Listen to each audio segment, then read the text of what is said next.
بریم و یه مشکل مهم رو بررسی کنیم. کرم خرات. این آفت میتونه آسیب جدی به درختان گردو و سیب شما بزنه.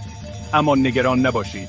با روش‌های اصولی و موثر میتونیم از درختان با ارزشمون در برابر این مهاجم کوچک محافظت کنیم. در این ویدیو 3 راهکار کاربردی رو با هم یاد میگیریم تا برای همیشه از شر کرم خرات خلاص بشیم و محصول باغی پربار و سالمی داشته باشیم. پس با من همراه باشید. این آفت میتونه آسیب جدی به درخت ما بزنه. اما شما با روش‌هایی که میگیم میتونید از باغتون محافظت کنید. پروانه فری وقتی روی جوانه‌های کنار برگ تخم میذاره، کرم خرات وارد شاخه و تن درخت میشه. همونطور که میدونید، یه درخت سالم و قوی کمتر در معرض حمله آفات قرار میگیره. کرم خرات معمولاً به درختای حمله میکنه که ضعیف هستن و رشد خوبی ندارن. با تقویت درخت از طریق کوددهی مناسب، میتونیم ساختار چوبی اون رو مستحکم‌تر کنیم و مانع از نفوذ کرم خرات بشیم. کودهای تخصصی نقش مهمی در افزایش مقاومت درخت در برابر آفات دارند. باعث افزایش ضخامت دیواره سلولی گیاه میشن و یک سری از کودها هم به عنوان یک سیمان طبیعی سلولهای گیاهی رو به هم میچسبونه و استحکام اونها رو بیشتر میکنه. با مصرف به موقع و کافی این کودها، درختان شما مثل یک سرباز قوی در برابر حمله کرم خرات مقاومت میکنن.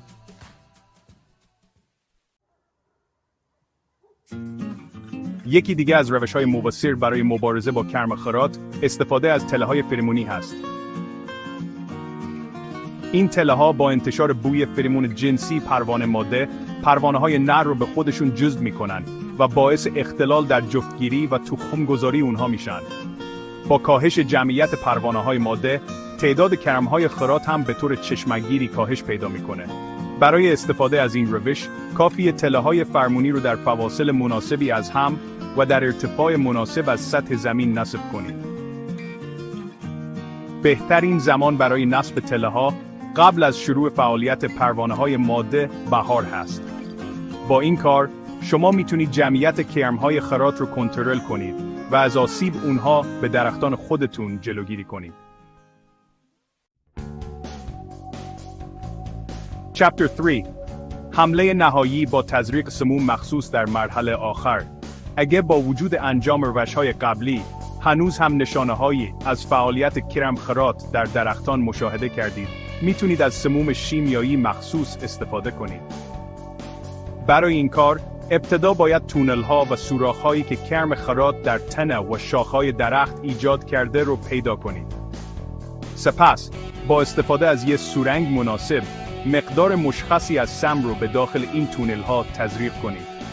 حتما دقت کنید که از سموم مجاز و با مشورت یک کارشناس کشاورزی استفاده کنید تا به درخت و محیط زیست آسیب نرسه.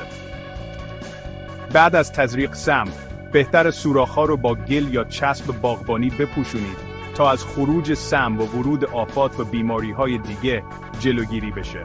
با این روش، شما میتونید کرم‌های خرات رو به طور مؤثر از بین ببرید و سلامتی رو به درختان خودتون برگردونید. باغی سالم و پربار با غلبه بر کرم خرات. در نهایت در اواخر پاییز بهتره 50 سانتیمتر انتهای تنه درختان را با محافظ تنه بپوشونید. خب دوستان عزیز، امیدوارم این آموزش برای شما مفید واقع شده باشه و با استفاده از این 3 روش ساده و کاربردی بتونید برای همیشه از شر کرم خرات در باغ خودتون خلاص بشید. یادتون باشه که مهمترین عامل در موفقیت شما پیشگیری و بازدید دائم از درختان هست.